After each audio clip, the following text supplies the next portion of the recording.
Bienvenidos al podcast Innovando con AWS, el podcast de Amazon Web Services dedicado a hispanoparlantes.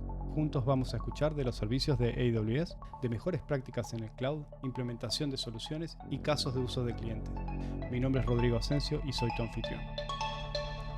Hoy nos visita Guillermo Menéndez, Solutions Architect de equipos globales de industria. Guillermo ya está hace un tiempo con AWS, más de 3 años, y yo por suerte he tenido el privilegio de poder trabajar con él. Es un profesional súper completo. Hay dos áreas en las que Guille se destaca. Una es en la parte de Data Analytics, donde tiene un conocimiento tremendo de lo que es todo lo que es el ciclo de vida de datos, ingesta, procesamiento y presentación. Y hablamos de Data Lakes, hablamos de Data Warehouse. Pero también se destaca mucho en la parte de inteligencia artificial y machine learning, ¿no? Y para continuar con nuestras series en este topic, hoy nos viene a contar qué es MLOps y qué servicios tiene AWS para poder trabajar con MLOps. Que viene a ser algo muy similar a lo que podríamos decir de DevOps, pero obviamente aplicado a lo que es Machine Learning. Guille, bienvenido, gracias por venir. Muchas gracias, Rodrigo. Encantado de estar aquí hoy con vosotros. Un saludo a todos que nos escuchan. Y sí, bueno, hoy vengo a hablar un poco sobre una de las palabras clave, ¿no? de estos últimos años, que parece que cada vez está más de moda, que es el MLOps, ¿no? Entonces, bueno, para empezar hablando de MLOps, yo casi empezaría hablando de qué es el DevOps, ¿no? Que eso probablemente le suene más a nuestros oyentes.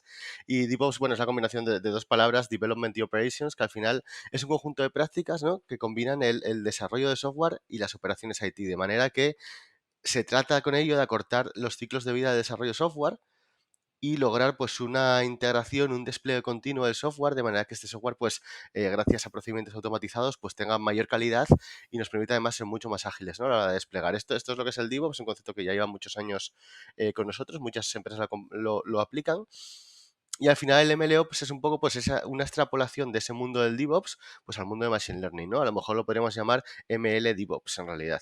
Y al final, ¿qué es el MLOps? Bueno, pues es una colaboración entre los Data Scientists, los Data Engineers, todas estas personas que trabajan con modelos, con modelos de Machine Learning, junto con desarrolladores y con las personas de operaciones de IT.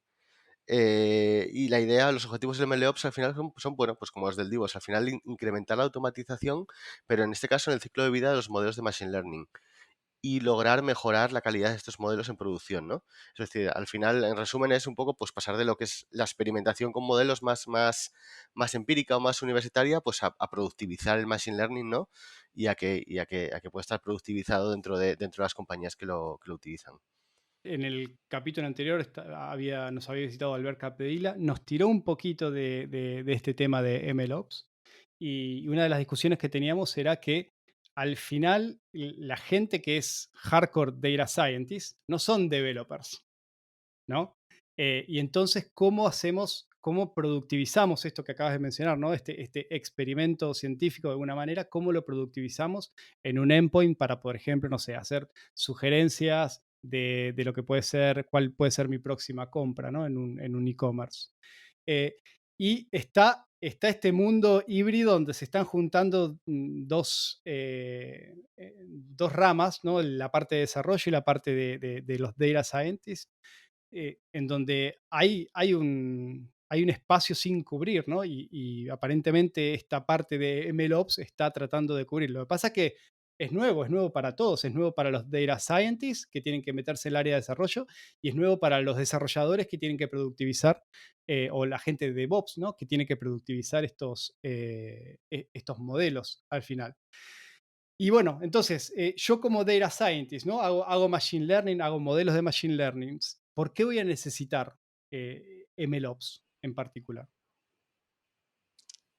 Sí, bueno, pues buena pregunta. Al final, si volvemos al mundo del DevOps, también los desarrolladores a lo mejor preguntarían, oye, ¿por qué necesito DevOps si yo ya desarrollo y en mi máquina funciona, ¿no? Era un poco la frase típica que solía escuchar. Bueno, pues al final el Machine Learning tradicionalmente, bueno, viene de, como muchas otras cosas, viene del ambiente, de ambientes universitarios, de ambientes de investigación, en los cuales pues a lo mejor era un trabajo tradicionalmente pues muy empírico, experimentación, prueba y error, y muchas veces parece que a lo mejor el trabajo de un data scientist en un proyecto o tratando de resolver un caso de uso de Machine Learning se acaba en el momento que consigue el mejor modelo posible, ¿no? Dice, yo ya tengo aquí mi modelo que funciona genial, aquí se ha acabado mi trabajo. Bueno, a lo mejor se acaba el trabajo del data scientist, pero en realidad este modelo de por sí tiene que ser algo vivo, ¿no? Tiene que evolucionar, con lo cual al final vamos a necesitar ciertas cosas que solamente con este trabajo más empírico no las vamos a tener, ¿no? Por un lado, va a ser necesario poder reproducir los experimentos. Porque una cosa es que el data scientist lo haga una vez, pero probablemente esto lo queramos hacer más veces para poder entrenar el modelo, ¿no? Tenemos que saber también cómo hemos preparado los datos en otras ocasiones. Tenemos que ser capaces luego de hacer un tracking de todo lo que se ha hecho con estos modelos, es decir, de dónde vienen estos modelos. Yo tengo un modelo, cómo se ha entrenado, de qué datos viene, con qué algoritmo, con qué parámetros. Todo esto debo tener algún tracking del mismo. Y luego tenemos que ser capaces también de monitorizar estos modelos en producción, entender cómo se comportan, porque un modelo que se comporte muy bien ahora puede que en el futuro no se comporte tan bien porque a lo mejor los datos de entrada cambian, porque, bueno, pues depende del caso de uso, a lo mejor los usuarios cambian, los hábitos cambian, entonces ese modelo a lo mejor deja de ser relevante, con lo cual hay que monitorizarlo y entender si nuestro modelo sigue siendo relevante para el problema para el cual se creó. Esto al final, pues la idea es, necesitamos llevar todo esto a unos ciclos predecibles, muy similar a la filosofía de integración y de despliegue continuo que teníamos en DevOps, y lograr automatizar este ciclo de vida completo de los modelos, ¿no? Que se haga de la forma más automática posible y que los data scientists realmente se puedan dedicar a sus problemas de data scientist y no a preocuparse de cómo levanto una instancia para lanzar un entrenamiento o de cómo pongo un modelo en un endpoint para explotarlo, ¿no?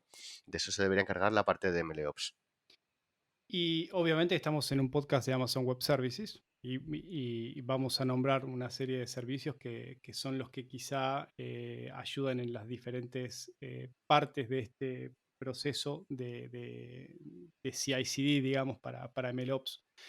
Eh, ¿Podrías mínimamente mencionar, y no llegando todavía a un proceso completo de MLOps, ¿no? Pero qué servicios en Amazon Web Services utilizaríamos para inicialmente hacer limpieza de datos y mínimamente crear un algoritmo y entrenar ese algoritmo? ¿Qué servicios tenemos en Amazon Web Services para ello?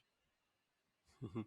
Bueno, pues realmente eh, servicios generales de limpieza de datos, pues tenemos varios. Tenemos, por ejemplo, clusters de Hadoop gestionados, que es Amazon MR, o tenemos AWS Glue, que es un servicio de teles gestionadas, con lo cual se puede hacer más desde un enfoque de analítica, unos procedimientos de limpieza de datos. Pero si realmente queremos hacerlo todo desde un single pane of glass, digamos, desde un punto común desde el cual trabajan nuestros data scientists, pues tenemos una suite completa de la plataforma que se llama Amazon SageMaker, que lo que trata es de facilitar el ciclo de vida completo de los modelos de Machine Learning. Y en este caso, precisamente, bueno, pues encaja muy bien con toda esta filosofía de MLOps y nos va a dar, pues, digamos, subservicios dentro de lo que es la plataforma o features dentro de la plataforma que nos va a ayudar con este ciclo de vida. A la hora de preparar datos, bueno, pues tenemos varias alternativas interesantes. Por un lado tenemos SageMaker Ground Truth, que es una herramienta de etiquetado de datos que nos va a permitir utilizar equipos de personas que etiqueten datos, bien sea en nuestra compañía o bien sea a través de un partner o un tercero, y nos va a permitir también que haya modelos que automáticamente aprendan de este etiquetado y puedan etiquetar los datos en parte de manera automática.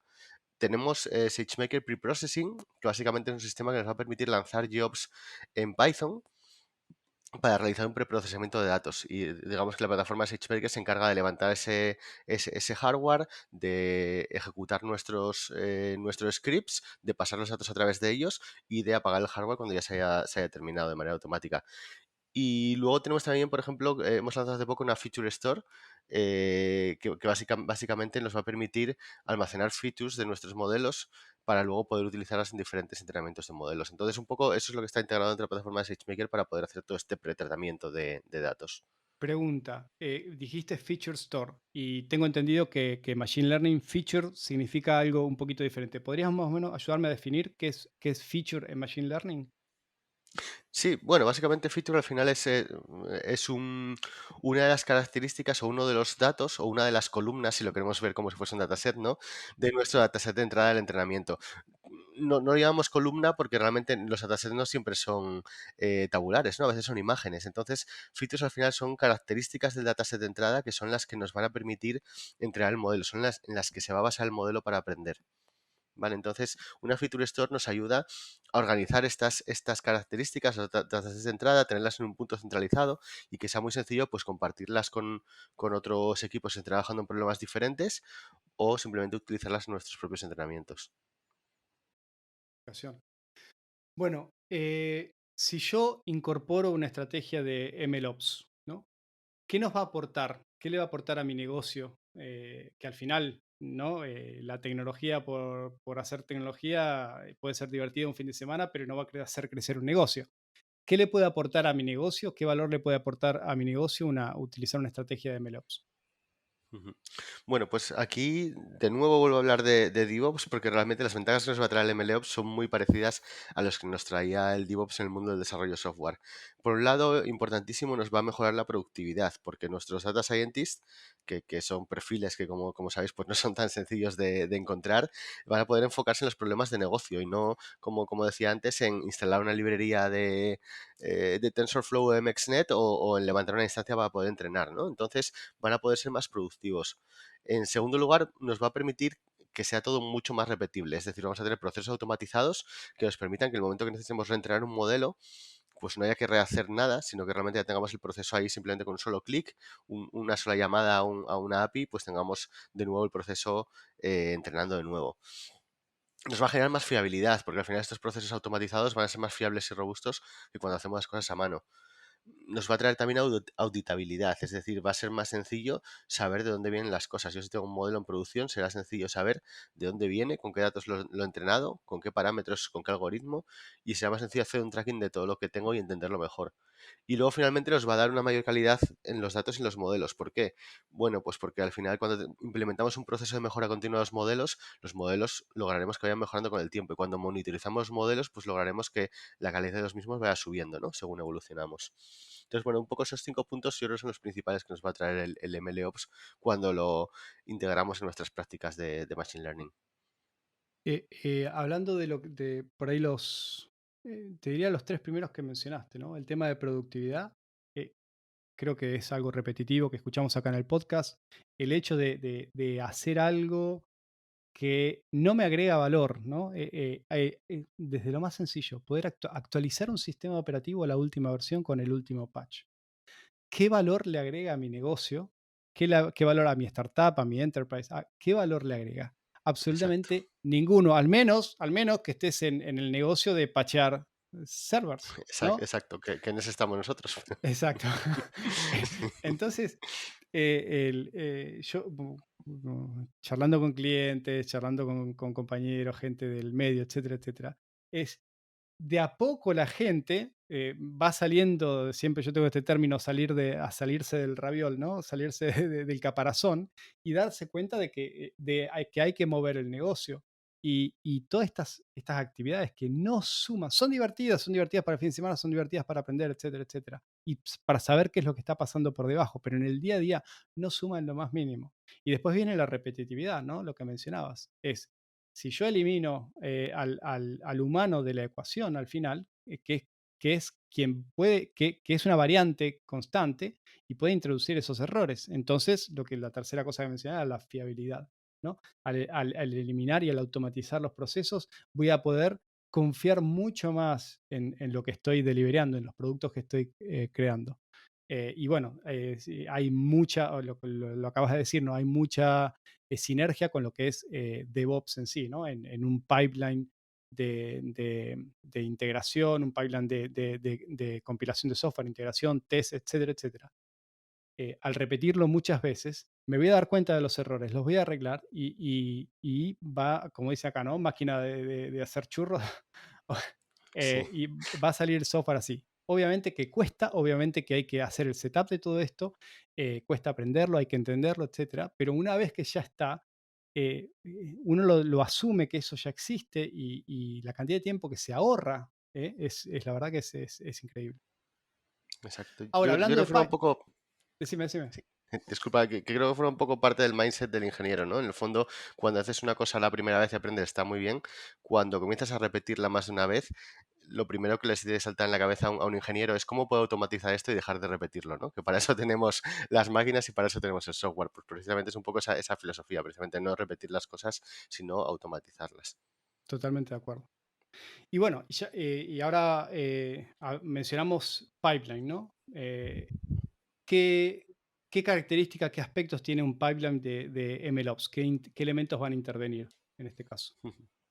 Bueno, pues como siempre, esto puede depender o variar en función del caso de uso y del tipo de modelo que estemos entrenando, del tipo de problema que estemos resolviendo.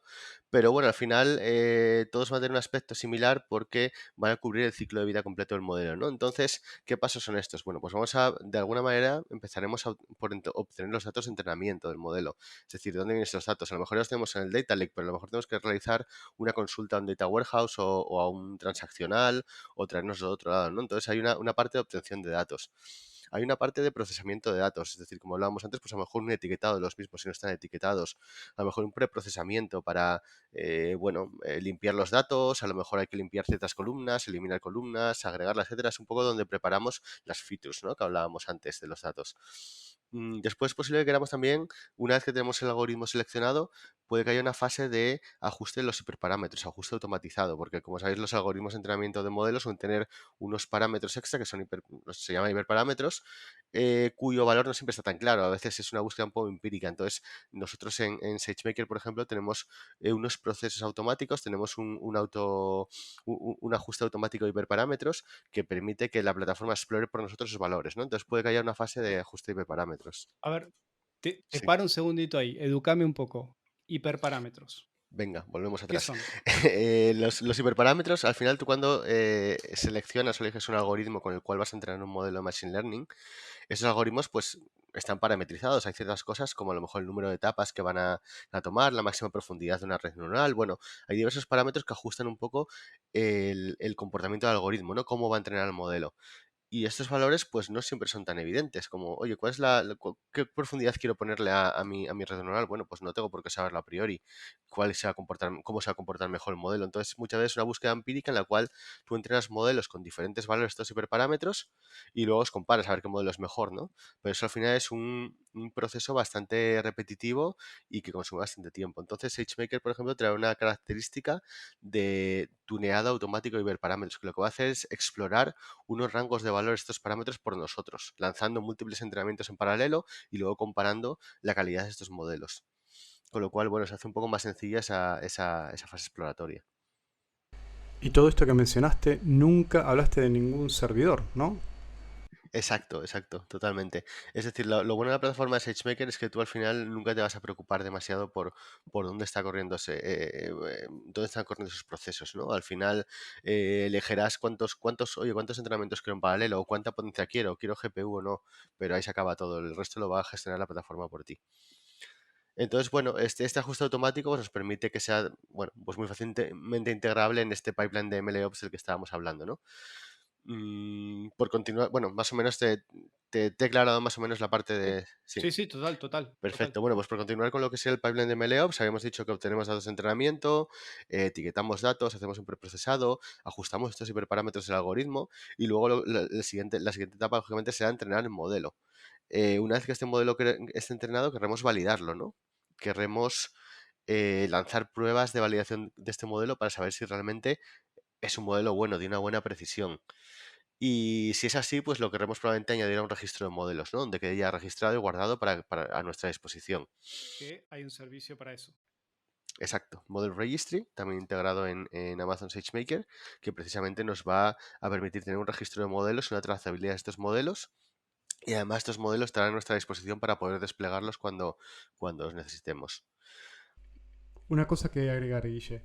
Yo trato de preguntarte cuáles son los servicios que aplican a cada uno de los casos que nos estás contando, ¿no? Y al final somos conscientes de que tenemos muchísimos servicios y cada servicio tiene muchos features. Así que lo que yo voy a ir haciendo es poniendo todos estos servicios que se están nombrando con links en las notas del show para que los oyentes puedan ver cada uno de ellos. Sí, una cosa importante es que todos estos servicios que estoy comentando están todos integrados en la plataforma de SageMaker, con lo cual SageMaker tiene un IDE un IDE para Data Scientists y Data Engineers que se llama SageMaker Studio, y dentro de este IDE, de esta interfaz de programación, tenemos todos estos servicios ya disponibles, con lo cual no es que los vayáis a tener que estar buscando por la consola, sino que estéis todos ya disponibles para poder trabajar con el ciclo de vida completo del modelo desde un único lugar, ¿vale? Directamente a través de vuestro navegador. Entonces, bueno, por seguir con el pipeline, como os comentaba, pues al final hemos entrenado el modelo, lo hemos validado, lo hemos registrado, y aquí pues entonces puede ocurrir como en Divos que es posible que tengamos diversos entornos, ¿no? A lo mejor tenemos desarrollo, preproducción, producción. Estos modelos puede que tengan que pasar por estos entornos previos. Pero finalmente habrá un momento en el cual tengamos que decidir si poner este modelo nuevo que hemos entrenado ahora en producción o no. Y esto va a ser parte del pipeline. Aquí de nuevo podemos hacerlo de manera automática, lanzando unas pruebas automáticas y en base a un threshold o en base a compararlo con el antiguo modelo, decidir si lo ponemos o no en producción. O podemos incluso añadir puertas manuales, ¿no? En las cuales una persona tenga que decidir si se da el paso a la producción o no este modelo tras ver las métricas, tras entender un poco cómo funciona el modelo, si es mejor o no que el que teníamos antes. Ok, el típico manual approval. Exacto, exacto. Bien, Y finalmente, pues una vez que este modelo lo pongamos en producción, lo que queremos es monitorizarlo y entender si se está comportando bien o no se está o no está funcionando como esperábamos, ¿no? Aquí de nuevo, SageMaker nos va a proporcionar diversas herramientas para hacerlo, principalmente Model Monitor, ¿vale? Que es una herramienta de SageMaker que nos va a permitir detectar dos cosas interesantes, que son el drifting del modelo y el drifting del concepto. ¿Qué es esto del contame. drifting? Exacto. Ya iba yo a contártelo directamente. Pues bueno, pues básicamente es entender, por un lado, el drifting del modelo si el modelo no se está comportando como lo había hecho contra los datos de validación, ¿vale? Y en segundo lugar, el drifting del concepto, que este es muy importante, es cuando los datos de entrada que llegan al modelo para hacer inferencia comienzan a ser diferentes los datos con los cuales se entrena el modelo.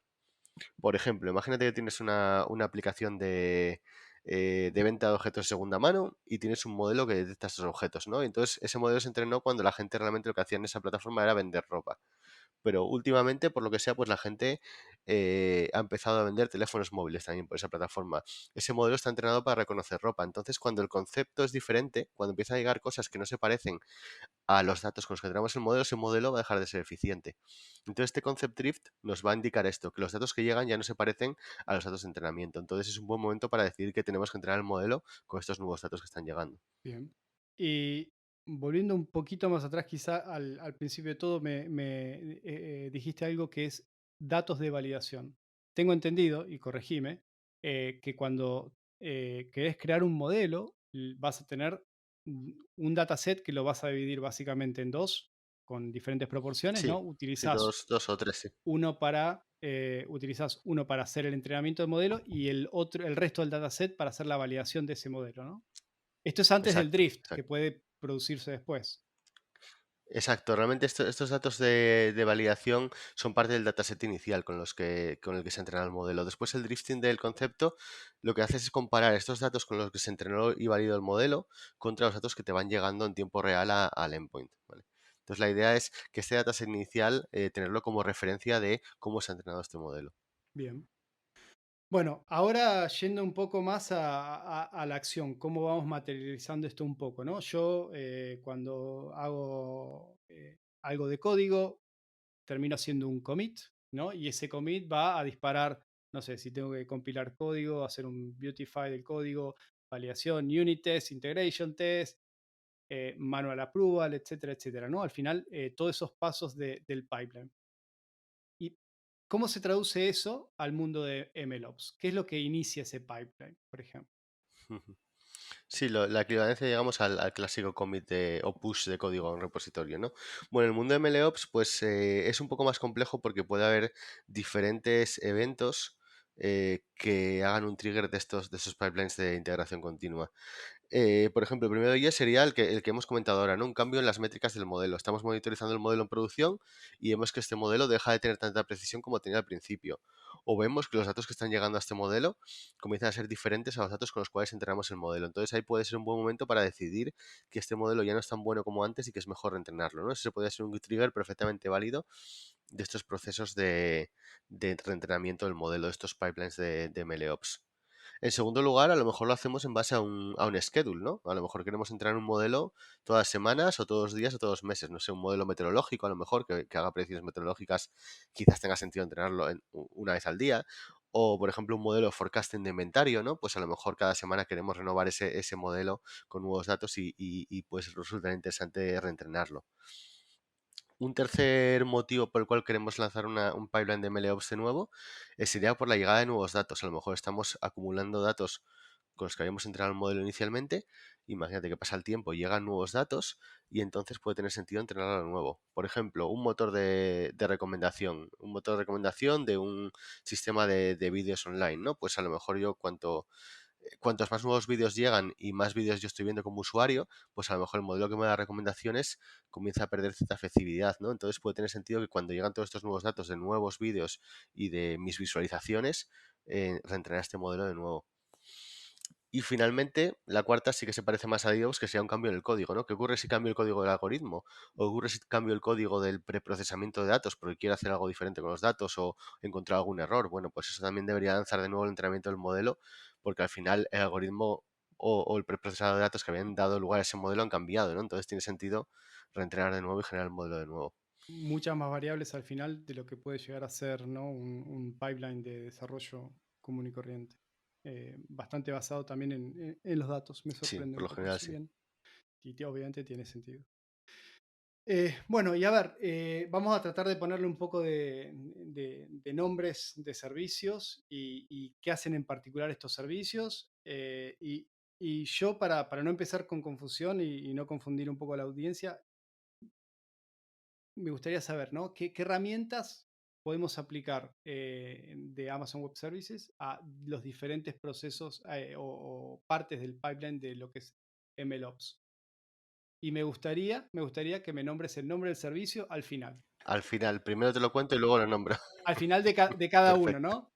Para no introducir Perfecto, venga, pues confusiones. vamos a hacerlo así, a ver si lo conseguimos. Bueno, yo empezaría primero, ya que estamos hablando de MLOps, vamos a necesitar un sistema de orquestación, ¿no? ¿Cómo orquestamos todos estos pipelines? Bueno, pues como ocurre muchas veces en nuestra plataforma, pues va a haber diversas maneras. ¿Por qué hay diversas maneras y no solo una? Bueno, pues porque dependerá de cómo quieren hacerlo nuestros usuarios. Tratamos de tener las mejores herramientas para cada caso, que a veces son diferentes, ¿no? Entonces, bueno, ¿cómo orquestamos el proceso completo de MLOps? Si lo queremos hacer todo de manera integrada y que sean nuestros data engineers, por ejemplo, quienes lo hagan, pues directamente dentro de la plataforma de SageMaker tenemos SageMaker Pipelines, que nos va a permitir definir mediante código Python estos flujos de MLOps y después poder hacer un tracking visual de los mismos, hacer una trazabilidad y entender cómo está, en qué punto del pipeline está ahora mismo. Eso puede hacer totalmente integrado dentro de SageMaker con SageMaker Pipelines. ¿Qué ocurre si lo quiero hacer fuera? Porque realmente no los van a crear mi equipo de Data Scientist, sino que los va a crear mi equipo de operaciones IT o mi equipo de ingeniería. Bueno, pues hay otras herramientas fuera de la plataforma de SageMaker que también me permiten hacerlo. Por ejemplo, AWS Functions, que es nuestro sistema serverless y totalmente gestionado de orquestación. Y luego tenemos una alternativa de open source que es Apache Airflow, pues la tenemos gestionada. Es nuestro Managed Apache Airflow, ¿vale? Son unos flujos y entonces aquí tenemos que decidir si nos queremos ir por el open source y más abierto hacia el ecosistema o por un sistema realmente muy gestionado, muy integrado en la plataforma que sería Step Functions. Pero tenemos de nuevo las dos opciones. Seguimos por el siguiente punto, preparación de datos. ¿Cómo preparamos datos? ¿Cómo los etiquetamos? ¿Cómo los dejamos listos para entrenar el modelo? Bueno, pues aquí de nuevo tenemos varias características, todas de nuevo integradas en la plataforma de SageMaker. La primera de ellas, os la comenté antes, para etiquetar datos tenemos Ground Truth. Ground Truth nos va a permitir etiquetar datos, bien sea por equipos propios de nuestra compañía de personas o por terceros partners o incluso con Amazon Mechanical Turk podremos hacer crowdsourcing, digamos, de ese etiquetado de datos si así lo queremos y etiquetarlos muy fácilmente. Por hablar de un ejemplo en concreto, supongamos que mi objetivo es poder detectar en un feed de video, que al final son fotos una detrás de otra, ¿no? Si un equipo de fútbol, por ejemplo, está parado en una posición defensiva o una posición ofensiva. Y para esto tengo, digamos, un set de 500.000 fotos, de 500.000 imágenes diferentes de diferentes equipos en diferentes posiciones. Lo que va a hacer este servicio, ¿no? Al final, de manera automática o de manera manual, es poder etiquetar cada una de las fotos diciendo si es una posición ofensiva o defensiva, ¿no? Exacto, realmente la plataforma lo bueno que tiene es que nos permite definir esos interfaces visuales de etiquetado, con lo cual hay muchos problemas que ya vienen predefinidos, preparados con un interfaz específico, pero también podemos crear nuestra propia interfaz con unas librerías de HTML, con lo cual vamos a poder pues, abordar cualquier problema de etiquetado, desde un problema a lo mejor de etiquetado de texto o etiquetado de imágenes, a lo mejor rodear una figura, seleccionar diversos lugares de la imagen o simplemente poner etiquetas. Cualquier tipo de etiquetado de datos lo podremos implementar con Ground Truth de manera que se pueda, digamos, escalar, ¿no? De manera sencilla y poder hacer este etiquetado mucho más eficiente. Y además, como decía antes, se combina con un modelo que se entrena automáticamente y trata de etiquetar automáticamente algunos de los datos. Siguiendo con la preparación de datos, bueno, pues tenemos un sistema de preprocesado de datos que se llama SageMaker Preprocessing, que básicamente nos va a permitir lanzar de manera gestionada scripts de Python que hagan un pretratamiento de estos datos, de manera que nosotros nos entendemos un poco de lanzar el hardware o instalar librerías. Simplemente pasamos el script de pretratamiento y SageMaker se encarga de levantar ese hardware, de pasar los datos por él, de pretratarlos y de almacenarlos de nuevo. Y finalmente, también comentábamos antes, hablamos sobre las features. Bueno, pues tenemos SageMaker Feature Store para almacenar esas features que estamos trayendo en nuestros datasets para luego poder entrenar el modelo. Si pasamos a la siguiente fase, que sería el entrenamiento, ¿qué tenemos en la plataforma de SageMaker para entrenar nuestros modelos? Bueno, lo primero tenemos un sistema muy potente de entrenamiento gestionado. Entrenamiento de modelos gestionado, ¿qué significa? Bueno, pues significa que SageMaker por nosotros va a levantar el hardware, va a pasar los datos por el modelo, va a instalar el algoritmo en el hardware, las librerías necesarias, va a pasar por los datos y va a entrenar nuestro modelo. Y finalmente nos lo va a dejar en un lugar y va a pagar el hardware para que no gastemos más. Podemos usar algoritmos predefinidos ya que vienen en la plataforma de SageMaker. Podemos traer nuestros propios algoritmos en el lenguaje que nosotros queramos, simplemente con encapsularlos en un contenedor Docker. Es tan sencillo como eso, SageMaker ya los puede utilizar. Y además tiene cosas muy interesantes como el Manage Spot Training, que es utilizando nuestra fórmula, digamos, de pago spot, que básicamente usa potencia secundaria en nuestros data centers. Y de esta manera podemos ahorrar hasta un 90% de estos procesos de entrenamiento utilizando Manage Spot Training. ¿Qué más tenemos para entrenar modelos? Bueno, tenemos un debugger que básicamente nos ayuda a tener más visibilidad dentro del entrenamiento del modelo y poder realizar acciones en tiempo real durante el entrenamiento. Tenemos un sistema de experimentos que se llama SageMaker Experiments, que nos ayuda a hacer un tracking de todos los experimentos que realizamos para entrenar un modelo, dónde viene cada modelo, con qué datos, con qué parámetros lo hemos entrenado. Para evitar el Excel con los resultados, ¿no? O el bloc de notas. Exacto. El blog de notas o Un un poquito email más que luego sofisticado se igual, pero pierde, pues. Exacto. Y con esto, bueno, con esto nos va a ayudar, pues como os decía, a implementar el entrenamiento. Hay otras cosas de las que hablamos también antes, como puede ser, por ejemplo, el autotuning de hiperparámetros, que nos va a ayudar a elegir los hiperparámetros óptimos para el algoritmo que utilicemos.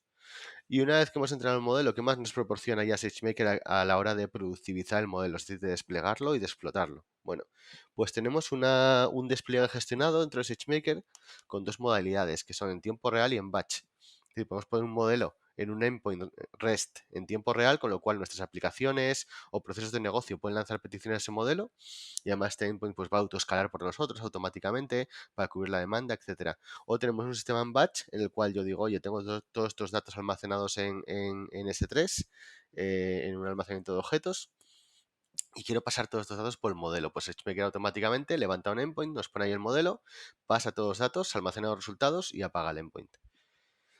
Esto puede llegar a ser bastante sofisticado. La parte de real time, por ejemplo, nos va a permitir, por ejemplo, hacer despliegues A/B, es decir, tener varios modelos en un mismo endpoint, el mismo modelo, pero diferentes versiones con diferentes pesos. Por ejemplo, tenemos un modelo en producción, entrenamos un modelo nuevo, creemos que es mejor, pero no estamos seguros. Lo podemos poner a lo mejor con un 5% del peso en producción. Solamente el 5% del tráfico va a pasar por el nuevo modelo, sacamos métricas y si vamos ganando confianza podemos ir subiendo el peso de este nuevo modelo hasta que coja el 100% del tráfico y quitemos el modelo antiguo, ¿no? ¿Qué más podemos tener? Podemos tener endpoints multimodelos, es decir, tener múltiples modelos en un solo endpoint para optimizar costes. Y luego finalmente aquí ya por terminar la parte de despliegue hay dos funcionalidades muy interesantes. La primera es Model Monitor, ya hemos hablado un poco de ella antes, nos va a permitir detectar drifting tanto en el modelo como en los conceptos. Y finalmente, Augmented DI. ¿Qué es Augmented DI? Bueno, es un interfaz gráfico para revisores de la inferencia del modelo. Es decir, cuando el modelo no estamos seguros de cuál está siendo su precisión y creemos que hay casos en los cuales a lo mejor no están dando los resultados óptimos, podemos desviar estas predicciones a unos revisores humanos que tendrán una interfaz similar al que hablábamos antes de Ground Truth, donde podrán ver lo que ha dicho el modelo y podrán verificar si está bien dicho o mal dicho, ¿no? Y si está mal dicho podrán corregirlo y poner cuál sería la respuesta correcta, de manera que con todo esto lo podemos ir recabando y reentrar el modelo en futuras iteraciones. Wow. Bueno, un montón de información, un montón de servicios, ¿sí? Que obviamente todos estos Sí, servicios yo los voy a poner en las notas del show. Obviamente no hay que utilizar todos, hay que empezar por algo.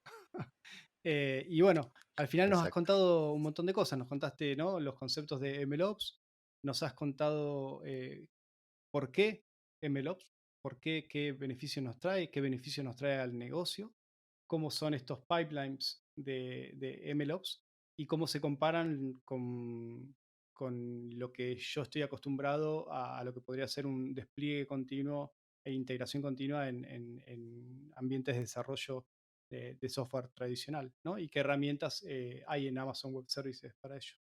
Guille, tengo una última pregunta y me gustaría saber de los servicios de Amazon Web Services, ¿cuál es tu favorito? ¿Por qué? Muy buena pregunta. Pues entre Y puede 200. ser cualquier cosa, no tiene por qué ser relacionado a Machine Learning. Venga, ¿cuál es mi servicio favorito? Bueno, pues a mí me gusta mucho Amazon Deep Racer. ¿Por qué? Dirás, oye, pues me vas a elegir el único que realmente no es un servicio que podemos productivizar o que una compañía puede usar tan fácilmente. Es más bien un servicio educativo y lo que pretende es que data scientists puedan aprender reinforcement learning, que bueno, primero hay que aprender a pronunciarlo, cosa que yo no lo he conseguido todavía, pero, pero bueno, la idea es un pequeño coche, iba a decir teledirigido, pero no es teledirigido porque realmente lo que lleva es un modelo instalado de que se ha entrenado con Reinforcement Learning y básicamente lo que permite es que desarrolladores y data scientists pues aprendan a utilizar estas técnicas, entrenen sus modelos, los pueden instalar en el coche y este coche corra de manera autónoma por una pista. No solo tenemos el coche, sino que además tenemos un simulador para lo cual no hace falta tener el coche físicamente para poder entrenarlo. Y luego tenemos eventos globales, competiciones globales, tanto virtuales como físicas, en las cuales puedes competir. Entonces, bueno, a mí me parece algo realmente interesante que tengamos estos servicios educacionales, ¿no? Que tratan un poco de hacer llegar a más gente el mundo del Machine Learning. Y también tenemos el Deep Racer League, ¿no?, que es esa liga mundial que se corre virtualmente en todo el mundo. Pero bueno, esperemos que ya vuelvan los eventos presenciales que hacen que esta actividad en particular sea súper divertida. Hay gente muy pasional en ella. Sí. Guille, mil gracias por venir a contarnos los servicios de Amazon Web Services para poder establecer pipelines de MLOps para científicos de datos. Muy buena información. Voy a poner todos los links de los servicios mencionados en las notas del show.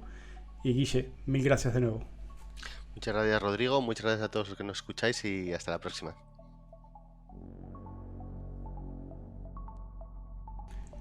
Y así cerramos el episodio número 9 con Guillermo Menéndez, que nos vino a contar qué es y cómo se hace MLOps en Amazon Web Services.